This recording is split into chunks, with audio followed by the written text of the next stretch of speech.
Joe Biden is the President of the United States, which, in the eyes of many, makes him the most powerful person on the planet. And this week, he enjoyed a 4-day state visit to Ireland.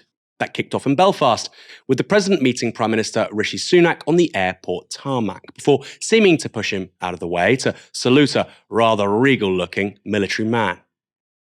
Some people commented on Twitter saying that Biden didn't recognise Sunak, which is funny, but the real explanation for that appears to be that it's international protocol. On arrival, a visiting head of state is welcomed by, in this case, the Lord Lieutenant for County Antrim, and they're representing the sovereign, King Charles III.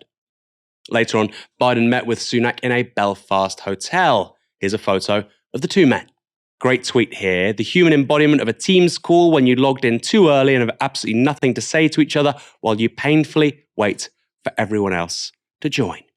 Personally speaking, this image resembled conversations with my dad once football and Iranian foreign policy have dried up. Just kidding, Dad. Full disclosure, here's another picture of the meeting of the two men shared by the official White House Twitter account. Looks rather different. And then came the moment that Biden did actually make a proper gaffe, and this is a serious one. You see this tie I have with the shamrock on it? This was given to me by one of these guys right here. Was a hell of a rugby player, and they beat the hell out of the black and tans. Oh, God. But it was when you were at a Soldier Field, wasn't it? The game? Chicago. That is Joe Biden referring to the All Blacks, the New Zealand national rugby team, as, quote, the black and tans. Men who served as unionist paramilitaries during the Irish War of Independence and hold a central place in the law of Irish republicanism. He was thanking Rob Kearney, a distant cousin who played for the Irish national team when they beat New Zealand in 2016. He remembered the location in Chicago, but he didn't remember the All Blacks. So maybe this wasn't a gaffe. Maybe it was on purpose. Who knows with Biden? The official transcript of the remarks released by the White House on Thursday crossed out black and tans and inserted the All Blacks instead. But by then it was too late, and the reception to that gaffe was rather mixed, it should be said. The New York Post went with this: Biden makes cringeworthy gaffe in Ireland, mixes up All Blacks rugby squad with black and tan military force. While the Irish Mirror saw the lighter side, US President Joe Biden leaves people in stitches with black and tan gaffe.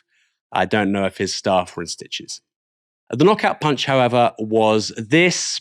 Here's President Biden posing for a picture with Gerry Adams, one-time leader of Sinn Féin, the political wing of the IRA during the Troubles. And it was that picture with Gerry Adams that made some people really flip out. Foremost among them was GB News' Darren Grimes. If you can smile and pose with this man, I couldn't give a flying flamingo what you demand of Northern Ireland. Darren, I have bad news for you. Here's a picture of your king. Mr. Grimes, show some damn respect to your sovereign. Ash, it's been quite the whirlwind for President Biden in Ireland, hasn't it? Both north and south. It really is. And you can tell which bit of the trip Joe Biden enjoyed more. It was when he got south of the border and he was really able to embody every single American who's got some distant Irish ancestry, right? Because there's no one more enthusiastic than an American on holiday in Europe who's got an Irish grandparent. So I'm very, very happy that he was able to live up to that particular national tradition. The thing that was really striking for me watching this visit take place is that unlike when a US president comes to London and they've got that photo opportunity outside number 10. You know, you've got the joint lecterns. Maybe there's a visit to a royal palace as well. This visit to Northern Ireland and Ireland really signposted, I think, some of the failures of British diplomacy in recent years, and also, I think, challenged many Westminster-based commentators' own sense of superiority. So it all became about the Biden gaffes and, oh my God, how could he have a selfie with Gerry Adams? Oh, it's so silly how he thinks he's so Irish. And, you know, oh, did you know that his mother was this, you know, anti-Britain ideologue? Because I think that it threw our own shortcomings into really stark relief, in particular, the way in which Irish politics has been treated as totally subordinate to our own Brexit psychodrama. And also, I think it signposts some of the successes of the Republic of Ireland's diplomacy and foreign policy, particularly when it comes to the United States in recent years, whereas we've had our own governments, calling Joe Biden woke, holding hands with Donald Trump, and also, in the view of the Democrats, certainly really weakening what they consider to be a massive bulwark of Western interests, which is the European Union, by leaving it. So I think that this visit to Ireland by Joe Biden really challenged, I think, the internalized superiority of many Brits.